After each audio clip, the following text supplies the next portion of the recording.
રહ્યા છો i7 news Gujarati. હું છું પાયલ બામભણિયા। જોઈએ આજના મહત્વના સમાચારમાં। ઝાલોદ તાલુકાના લીંબડી ચાકલિયા રોડ પર મસમોટા ખાડા પડી જતા વાહનો અને પેસેન્જર કફોડી હાલતમાં જોવા મળ્યા। મળતી માહિતી મુજબ લીંબડીથી ચાકલિયા રોડ પર તંત્રને અવારનવાર જણાવતા છતાં તેમની તદ્દન નિષ્ફળતા જોવા મળી રહી છે। અમારી મીડિયાની સ્થળ મુલાકાત લેતા મસમોટા ખાડાએ જોવા મળ્યા હતા અને વાહનોને અવારનવાર એક્સિડન્ટ થતા જોવા મળ્યા હતા। સ્ટેટ આરએનબી દાહોદની કચેરી માણસોને મરવાની રાહ જોતી હોય એવું લોકમુખે જાણવા મળ્યું હતું।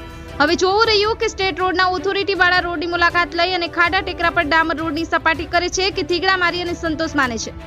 આ રોડ લીંબડીથી ચાકલિયા થઈ અને મધ્યપ્રદેશ રાજસ્થાન તરફ જતો હોય તો ભારે વાહનોની અવરજવર વધુ જોવા મળે છે અને આ રોડ પર રાત્રિના સમયે અતિ ભારે વજનવાળા રેતી ભરેલા સહિતના વાહનો પોલીસ અને આરટીઓની રહેમ નજર હેઠળ જતા હોય એવું લોકમુખે ચર્ચાઓ જોવા મળી રહી છે, જેના કારણે આ રોડ તૂટી જવાના કારણે જાણવા મળી રહ્યા છે। હવે જોવું રહ્યું કે જવાબદાર તંત્ર આ અંગે શું કરે છે તે હવે જોવું રહ્યું।